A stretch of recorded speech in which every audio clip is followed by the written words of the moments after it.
Vikings talk. It's Purple Daily on Score North and ScoreNorth.com. Purple Daily, presented by Surly Brewing Company.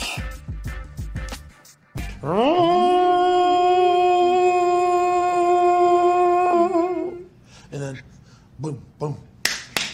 That's excellent, man. Come on, we're going to do it. They get going. We're going. We're going. We're going. We're going.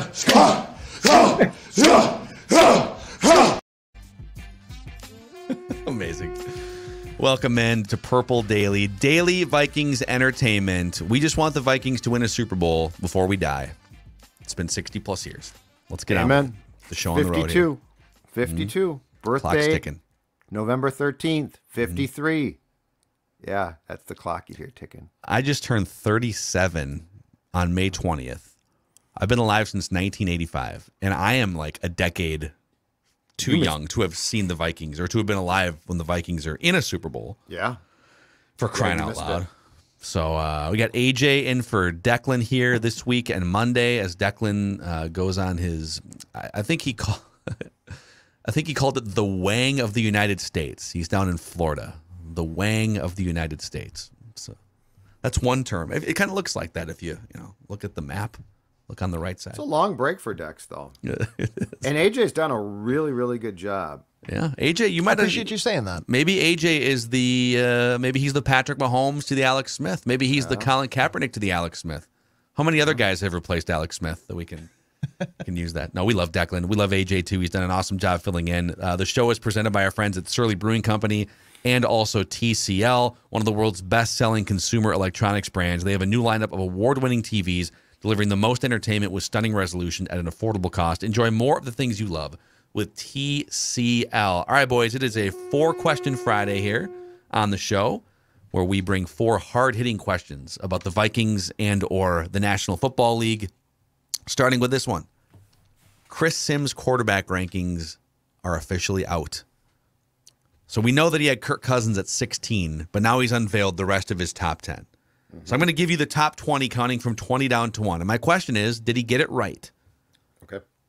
Number 20, Garoppolo. 19, Carson Wentz. 18, Mac Jones. 17, Baker Mayfield. 16, Kirk Cousins.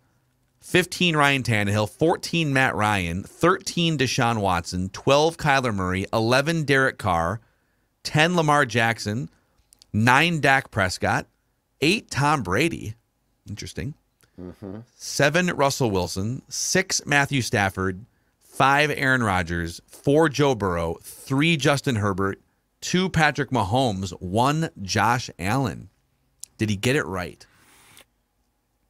I don't know if he got it right, but the thing I love about this list, which, by the way, last year had Kellen Mond above Justin Fields.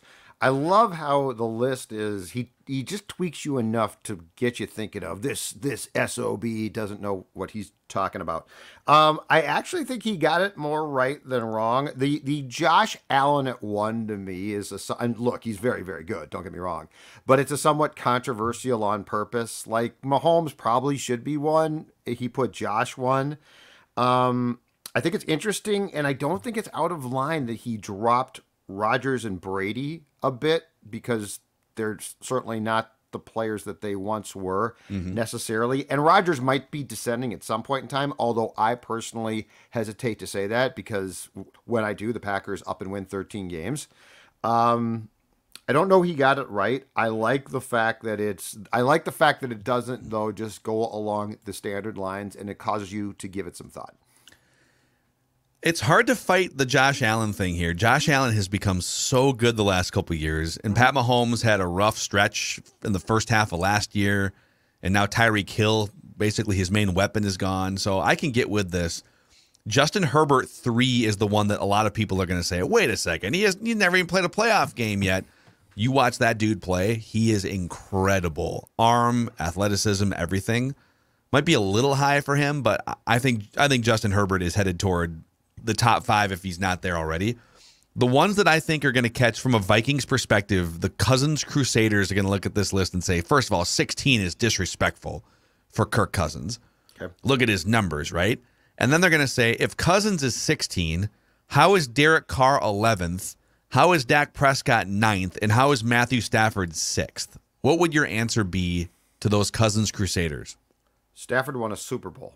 So that separates. Well, yeah, but look he had an offensive coaching staff, and he had a defense with Aaron Donald, and he had better offensive line. And you know what? And I will say this then. Because Kirk will now have Stafford's OC from 2021 as his coach. So guess what? If Kirk wins a Super Bowl, I'm rethinking where Kirk is completely.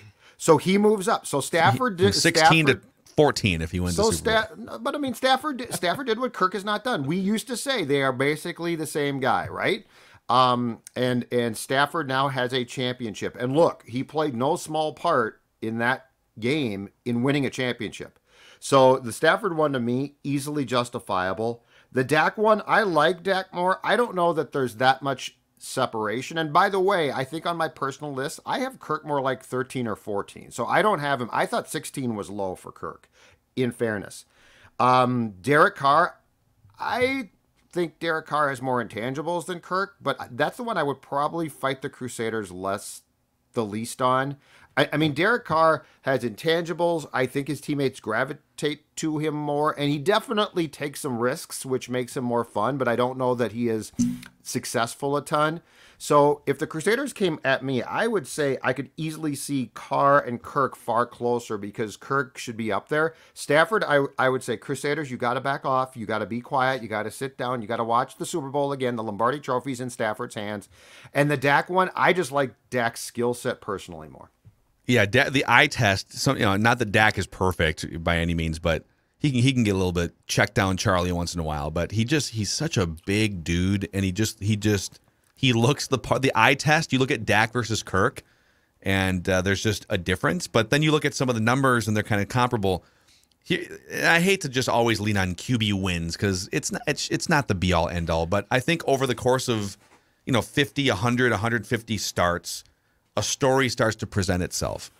And the Cowboys in the 6 years of Dak Prescott have certainly not had perfect rosters, or they've overturned coaches. They've overturned offensive skill position pieces. They've had some offensive flaws, and defensively they've been awful for the most part. Dallas had a historically bad defense for a couple years there. And yet they're 53-32 in the Dak Prescott era. So why are they 21 games over 500 despite all these flaws and a coaching change and some bad personnel moves here and there? Why are they still able to win 13, 10, 11 games in some of these seasons? And the Vikings and also Washington before, when Kirk was there, are 500. So there's something about Dak that helps elevate a little bit more than Kirk, and so I have no problem with him being higher up on this list. Joe Burrow should be higher. That's the one thing I would say. Where would you put him? I would put him above Herbert. I would probably put him, as I call the list back up, I would probably put him right now at least third. I'd flip those two for sure. Mm-hmm. Joe Burrow, to me, I mean, ladies and gentlemen, look at what this guy did in the playoffs with what we can call a bad offensive line. Like all of the excuses for Kirk, and I'm not trying to, this is not a Kirk rant, but all of the excuses for why Kirk can't succeed, right, were presented to Burrow. In fact, they are largely the same teams. Jamar Chase, oh my God, he's great. So is Justin Jefferson. The running backs, you both got good ones, right? So what's the difference? The difference is offensive line now, but it wasn't in the playoffs. That Bengals offensive line, I would argue, in 2021, you guys, was worse than the Vikings. Joe Burrow got his ass kicked by the Titans repeatedly. And you know what he did? He got up and kept going and kept winning. That is, to me, there's a mental component to that guy that is incredibly special. And I will say this, guys like Kirk simply don't have that component. They don't, he never will. It's special. What about Rodgers being 5th and Tom Brady being 8th on this list? I sort of like that because I like the gall that Sims has to drop them based probably on age. And eventually he's going to be right. Like the question is, my thing is, I think the disintegration's too strong a word. I think that Rodgers dropping off slightly has certainly been felt for sure in the playoffs, but not in season yet. I mean, I believe the Packers have won 13 games each of the last 3 years. Brady Brady came back, but he still continues to talk about retirement. He did that Fox deal. I think he's all in, but it's sort of weird. So I think he is. I think Sims is hedging his bets here, right? Yeah, I feel like putting Tom Brady 8th is you're projecting again an age cliff here. I don't think he's 8th right now. Yep. I don't think I would put Stafford above Brady right now, but I understand. God, he's 45. At what point, or whatever he is, 44. Anyhow, all right, question number 2 here. Andrew Wiggins won a championship last night with the Golden State Warriors. Which current Viking would you be okay with seeing win a championship with a different team, where you'd say, you know what, all right, I'm happy for that guy? Me personally, Harrison Smith. Harrison Smith is still good. I think if you put him on a championship team with a culture like Golden State has in basketball, I think he'd be a perfect fit. He'd bring leadership. He would bring a realization to know his role. Like, I don't think he'd be like, I got to be a star here. That's not his style, really. Harrison Smith was the first name when I saw this question that I thought, you know what? It'd be fun to see him win a championship. He feels like, kind of like Eric Weddle, right? Kind of feels like a little final piece to a puzzle for somebody at some point in his career. Maybe he's 35, 36 years old. What about you, AJ? Which current Viking would you say, yeah, okay, I'm good with that? I was going to go Harrison Smith, but Judd took it, so I'll defer to I think the other obvious option, Adam Thielen. I mean, he's been here for so long. He's a homegrown talent. He's from here, right? People tend to forget that. I think he went to Mankato. I'm not quite sure. But he obviously was drafted, right? Oh, no, he wasn't. Anyways, I mean, he's been here for so long. He's the type of player that is so easy to root for. You know, like just the way that he goes about the game. It's gritty. He's like, as a receiver, we were talking about the other day, he takes hits. He's not he was at one point flash, but now he's adjusted his game. He's a crafty vet, and he's kind of growing into a certain role that obviously Justin Jefferson has excelled as the number 1 receiver for the Vikings, but he still plays a fantastic targeting second role where he can take that threat off of Justin Jefferson at times, and also he can have that deep, that deep impact late in games. But if he ever had to leave, he's going to be a great addition to a team that's looking for that support type of guy who can complement a great receiving core. Him hoisting the Lombardi would be a great sight to see. Hopefully in purple, but you never know. I'm gonna say Kirk Cousins. I would love to see old Kirky boy prove me and everyone wrong at some point, whether it's with the Vikings or somewhere else. I would love to see him evolve into a Super Bowl trophy hoisting player. And I don't know what uniform that is. I don't know if it's, maybe he steps in as a 38-year-old wily veteran with Sean McVay's Rams or something. Maybe Kyle Shanahan finally gets his guy in San Francisco in 3 years from now or something. But I think it would be fascinating to see Kirk, if he's not going to do it with the Vikings, hoist a trophy somewhere. I can't wait to clip that and put it all over socials. Is that a genuine happiness for him, or a sick curiosity to see if he has the ability to do it? People think like that I hate him as a human or something. No, I have a high standard for the Vikings.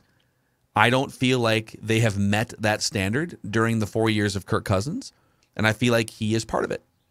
Doesn't go much beyond that. Maybe I get a little too worked up about him sometimes. I got worked up more about Andrew Wiggins at times than Kirk Cousins, and I have happiness in my heart for Andrew Wiggins. He went to a great, perfect scenario, won his championship. He's going to get another contract after next season. Good for him. He found a great spot. He's disappointed here in the role that they needed him to be in here. Yeah. But good for him. I think that the difference there is in that case, it was a player that went and became a piece of the team, and he didn't have to play an instrumental role consistently. He did. Maybe that's times. Kirk in 4 years. Could he be the Brad Johnson to some team's great defense? I think the quarterback today has to play a pretty damn important role. When's the last time a Brad Johnson type? A tag-along guy? Because you could say, well, Nick Foles, but Nick Foles was a driving force. They weren't just handing the ball off. And you could say, well, what about the Ravens with Joe Flacco? Well, he was great. During that run, he threw like 13 touchdown passes and was throwing the ball down the field. So. And no picks, right? Mm-hmm. No, he was fantastic in that playoff run by the Ravens. Who was the last guy who just tagged along? I mean, do we have to go back to because, 0-2 Brad Johnson.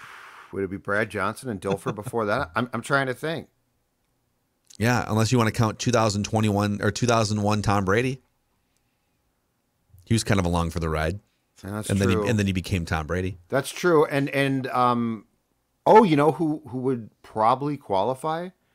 Roethlisberger in the Super Bowl in Detroit. Or Peyton Manning in 2015. Oh, the dead duck year? The Peyton Manning was kind of along for the ride in 2015. That's true, because that defense was great. That's you know what? That's a very good one. And in Ben's first year, I think, when they went to the Super Bowl and beat Seattle, he was along for the ride. Like he wasn't bad, but he was not the dominant force.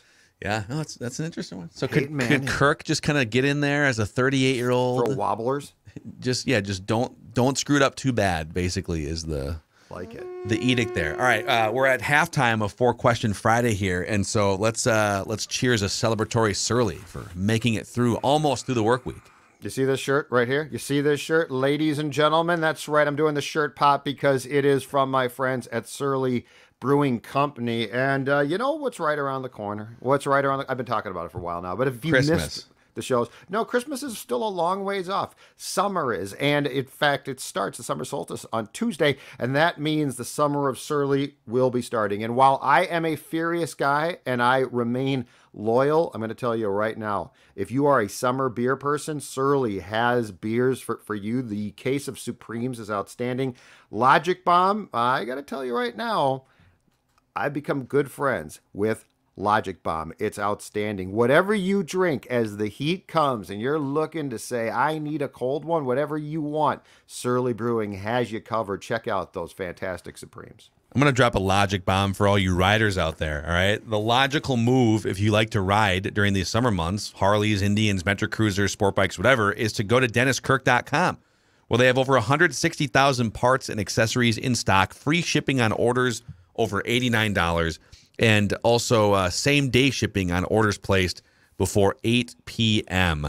So check them out. Whatever your needs are, they've got you covered. Get in gear and head to DennisKirk.com. Ride more, wait less with Dennis Kirk. All right, question number 3 here is sort of speaking of Kirk Cousins. What do you think of this interesting Kirk Cousins statistic from The Ringer? All right. So Steven Ruiz is an NFL writer at The Ringer, and he dug into the analytical database, and he ranked quarterbacks by success rate on completed passes only in 2021. So bear with me here. We're going to get a little nerdy here and analytical for a second. Okay? So essentially, when you complete a pass, is it just empty calories, or is that a meaningful, yardage amount for the down and distance and game situation? So how often do your completed passes result in a successful play analytically? And the measurement is based on something called expected points added, which is a prominent metric used in NFL front offices. Cleveland Browns, for instance, love to use expected points added, which is where Kwesi comes from. So essentially, did that completed pass increase or decrease your chances of scoring points on the drive? If it's 3rd and 15 and you complete a 9-yard pass, that 9-yard pass decreased your chances of scoring on the drive because now it's 4th down, right? Okay. If it's 2nd down and 14 and you complete a 3-yard pass and now it's 3rd and long, that completed pass decreased your chances of scoring points on that drive. Just like the opposite, if you complete a 15-yard pass on 2nd and 12, it's increasing. So they're going off of is it empty calories or is it a filling pass? Okay. I'll just go through the rankings. Number 1, Patrick Mahomes. Number 2, Lamar Jackson. Number 3, Josh Allen. Number 4, Matthew Stafford. Number 5, Justin Herbert. Does this sound like a meaningful list so far? The best quarterbacks are all in the top range here. Ryan Tannehill, number 6 on this list, ahead of Tom Brady. I'm going to keep scrolling down here. Aaron Rodgers is 10th. Joe Burrow is 19th. I think there's a lot of probably shorter passes that, the offensive line is collapsing in your face kind of a situation, which does play into this statistic for sure. Yep. I'm going to keep scrolling here. Boy, Russell Wilson was 26th, so that might have been scheme too. Just a lot of conservative stuff there in Seattle. Yep. Kirk Cousins, 28th on this list. Mm-hmm. What do you think of that? I think that's 100% what's supposed to be fixed. I think that's what they're supposed to fix. I think this is the year that we find out, without beyond a shadow of a doubt, where the Crusaders and the naysayers come together as one, where we can all agree, hey, this is the truth of Kirk. Because look, is some of that Kirk? Absolutely. And does Kirk check down? Absolutely. And are check downs in the playbook? Hey, Kirk, what I want you to do this week is check down a lot. Absolutely not. That being said, the Vikings offense, the amazing thing to me is when you look, just as a tidbit off of this, at Jefferson stats, right? And I mean, Justin Jefferson's had a great, statistically, first 2 years. But then you realize, big picture, there was so much more there. And I think O'Connell and this scheme is supposed to get that more out of Jefferson, out of Cook, and most importantly, out of Cousins. And so I look at that stat and say it's damning, but it's damning to both sides. And now we have to see what Kirk can do, supposedly, with a scheme, an improved line, certainly skill position-wise, some great talent, right? So I'm not going to put that all on Kirk, but I am going to say 2022 should now really define how much of that should be on Kirk. I don't think it's fair to answer that right now. Yeah, it's funny because this type of stat, this is the exact type of stat that the naysayers, like myself and you, would look at and say, okay, so why are there so many empty calories here in these completed passes for Kirk Cousins? And I would say it's not all on him, but there's definitely a don't make a mistake conservative nature to the way that he plays quarterback. It's not that he never throws deep or never takes chances, but he's not looking to throw footballs into tight windows as often as some of the other. He's not going to take as many risks as Mahomes or Matthew Stafford, who led the league in interceptions, right? And so it's not shocking to me that there's some shorter completions here and empty calories. But on the flip side, I think the Cousins Crusaders would say, yeah, but look at the offensive line. Yeah, but look at the scheme. Yeah, but look at Mike Zimmer. And those are all valid points too. So how much are those valid points holding him back versus his own sort of mindset and limitations as a quarterback? If you give him the perfect system and you give him all the offensive linemen in the world, does he emerge into the top 5 in this category and other key categories? No, and it remains to be seen. The quarterbacks below him on this list, by the way, it's not pretty. Andy Dalton, Davis Mills, Daniel Jones, and Ben Roethlisberger, who was just constantly throwing checkdowns all year last year. Why didn't he retire a year ago? No, of course, there's also, the Vikings, I think, had a lot of third and long, second and long situations because of just like getting stuffed on a run play or conservative play calling. And that makes it harder. Now it's like, okay, for a successful pass, you have to complete a longer pass, and it makes it harder. So I get it. There's more things here than just Kirk. I think that stat from the Cousins quarterback standpoint ties directly into the stat that we talked about a lot after the season, which was the stat of what do the Vikings do on second down. So it's 2nd and 14. They run. Okay, now it's 3rd and 10. Well, that's going to be tough to complete. So, yeah, look. Kirk Cousins, I think we all agree, needs to be tricked up to be the best that he could possibly be. But he was probably tricked up as poorly as he could be in 2021. And so now, do we get to a point where if Kirk is told what to do exactly by an offensive mind who's really good, he can succeed? And the answer might be yes. The thing I'll keep going back to is the dude has the arm. Mm-hmm.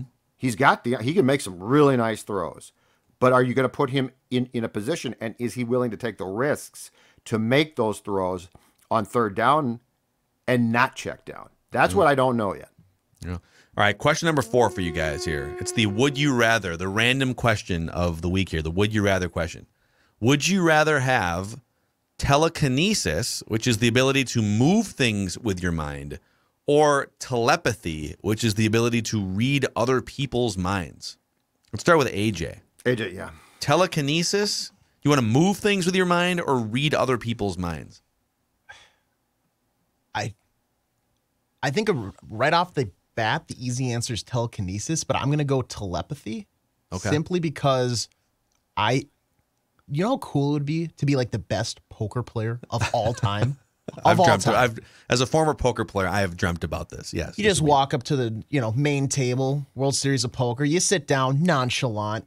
You just look around. You're just shooting the breeze. You're chatting up Daniel Negreanu, Phil Ivey's to your left, whatever, and you're just like, hey, I'm calling everything you have. You're making them fold before you even get to the turn. Like, it would be a blast. That would be amazing. That'd be amazing. I think I know you're limited at that because I'm sure it's not just like anybody. They got to be within 5 feet of you or whatever. But God, you would be so powerful with that. And I hadn't thought about that part of it. What is the range of telepathy? That's a good question. I've never thought about that. Like, can you read someone's mind across 5 states? Right now, I don't think I could do either one of you. You got to be like same room, I would imagine, right? Okay.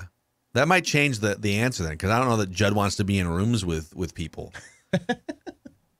Telekinesis. It's not even close. I don't care what other people are thinking. I don't want to know what they're thinking. My God, can you imagine? I mean, my brain's screwed up enough without having other people's brains infiltrating my brain. I'd rather move things, and here's what I want. Wherever the remote control is, I want to say, remote control, come to me. Because, it's on the couch. I can't find it. But if it just rose up and came to me, it would be outstanding. Telekinesis. I think telepathy would drive me crazy. Because sometimes, like Judd said, you wouldn't want to know. Situationally, you're at a poker table, awesome. I want everyone's cards face up, basically. That would be great. But there's certain situations where I'd just rather not know. I don't want to know what you think of me. I don't want to know if. So if I can part the traffic seas, if I can be watching a Vikings game, and, that Blair Walsh kick is sailing a little bit wide left. Whoop, now it's not. Oh, big gust of wind there. That ball went right through the upright. Or you make it go wider left. You sick SOB. That's wide of the pylon. Oh, my gosh. It's left the stadium and went over the press box. What happened? Let's move that fence back a little further so Byron Buxton doesn't crash into it as he's speeding through center field. I think telekinesis would be a blast. But I would need to know what the range is, too, because, if it's within 10 feet of you, then it's not as useful. But is that like effortless? Like, is there any strain on you whatsoever? Or are you get a Stranger Things bloody nose every time you do it? Exactly. Yeah, because then you got to carry Kleenex around with you the entire time. Let's say you get a bloody nose 1 every 5 times you use telekinesis. No, I'm out then.